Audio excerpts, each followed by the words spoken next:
Huawei is very dangerous. We have met the enemy, and it is Huawei. We're not going to do business with Huawei. When the United States government slammed Huawei with some of the harshest sanctions in tech history, many believed the Chinese telecom giant was finished.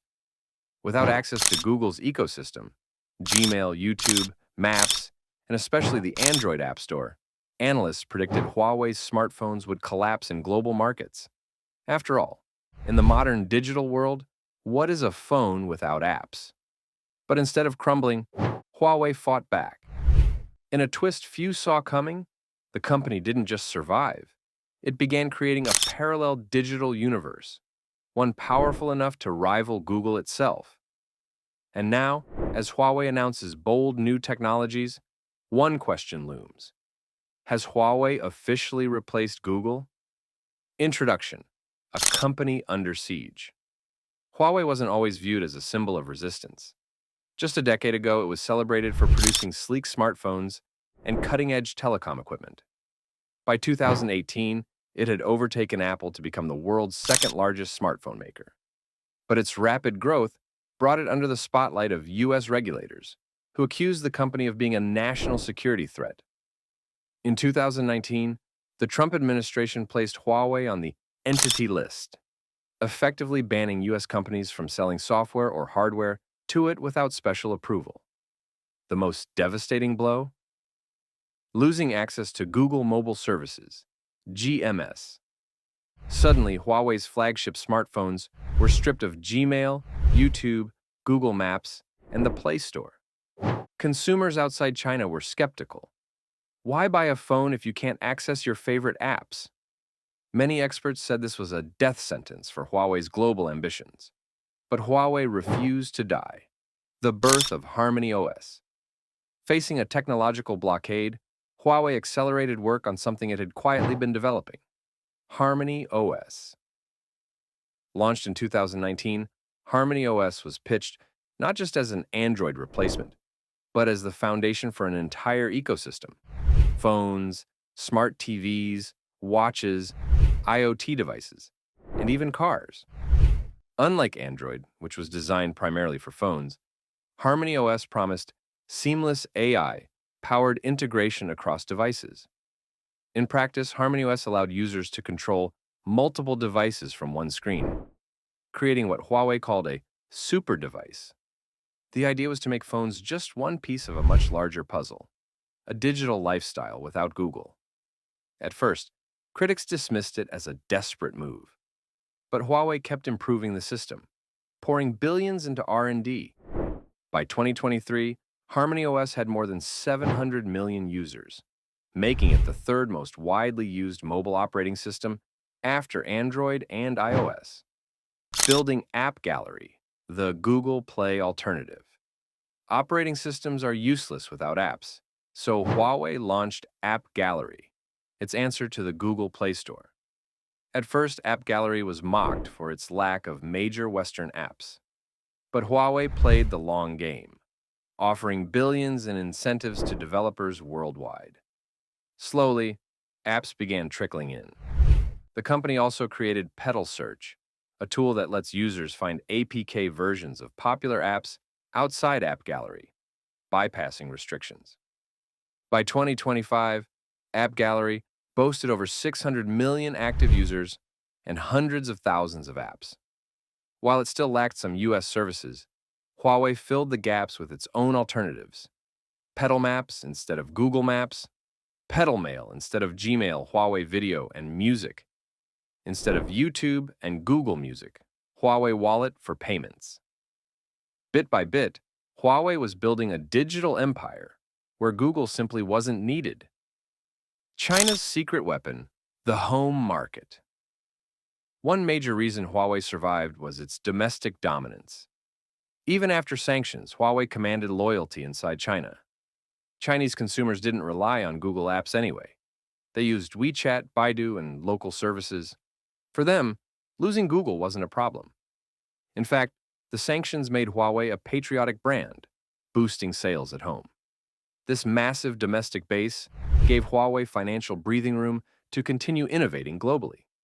While its market share dipped in Europe and North America, it thrived in Asia, Africa, and parts of Latin America, where Google's dominance wasn't as absolute. In essence, Huawei had a sanctuary, and it used that sanctuary to regroup. Beyond phones, expanding into cars and AI, Huawei didn't just stop at making a Google replacement for phones. It began spreading HarmonyOS into automobiles, smart homes, and AI. By partnering with Chinese automakers, Huawei embedded its software into cars, positioning itself as a challenger to Google's Android Auto and even Tesla's software ecosystem. Meanwhile, HarmonyOS powered smart appliances connected seamlessly, creating what Huawei called an Internet of Everything. But the real game changer was AI. Huawei invested billions into AI chips, voice assistants, and cloud computing, positioning itself as a rival not just to Google, but to Microsoft, Amazon, and OpenAI. The message was clear. Huawei wasn't just trying to replace Google. It was building a completely new world order in tech. Global reactions, supporters, and critics. The rise of Huawei's ecosystem sparked fierce debate worldwide. Supporters argued that breaking Google's monopoly was healthy for innovation. A world with 3 or 4 dominant operating systems, instead of just 2, gave developers and consumers more choice. Critics, however, worried about data privacy and surveillance.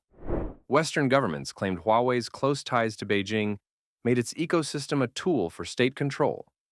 Some countries banned Huawei's telecom equipment and resisted its software integration.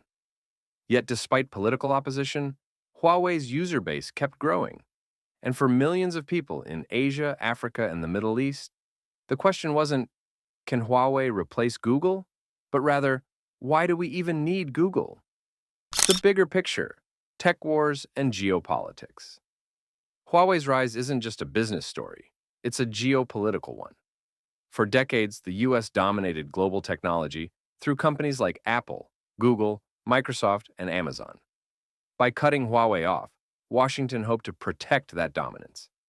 But instead, it may have accelerated the rise of a parallel tech sphere led by China. Now, the world risks a tech bifurcation, where countries align with either the US ecosystem Google, Apple, Microsoft, or the Chinese one Huawei, Tencent, Alibaba. Just as the Cold War divided the world into 2 ideological blocs, the tech Cold War is dividing it into 2 digital empires. And Huawei stands at the center of that battle. What happens next? So, what does the future hold? For Huawei, the company is doubling down on HarmonyOS and AppGallery, aiming for 1 billion global users by 2030. It's betting on AI, electric vehicles, and cloud computing as the next frontiers. For Google, losing Huawei didn't kill its dominance, but it proved Google isn't untouchable. As Huawei grows stronger, Google faces real competition in regions where it once held absolute control. For the world, the biggest impact may be on ordinary users. In the coming years, you might see more phones, cars, and devices powered not by Google or Apple, but by Huawei's software. Whether you view that as exciting innovation or a troubling concentration of Chinese influence depends on your perspective. One thing is certain, the fight isn't over. Has Huawei replaced Google? In many ways, yes. Within China, Huawei's ecosystem has already replaced Google completely. Internationally, it hasn't overtaken Google yet, but it no longer needs to. By carving out a massive user base and offering a credible alternative, Huawei has already reshaped the balance of global tech power. What started as a punishment has become a transformation. The US tried to kill Huawei, but instead, it pushed the company to evolve into something far more dangerous to American dominance, a self-sufficient, Google-free empire. Final thoughts. Huawei's story isn't just about one company, it's about the future of technology itself. Are we moving toward a world where Silicon Valley controls everything, or a world where Beijing provides the alternatives? The answer may shape the next century of global innovation.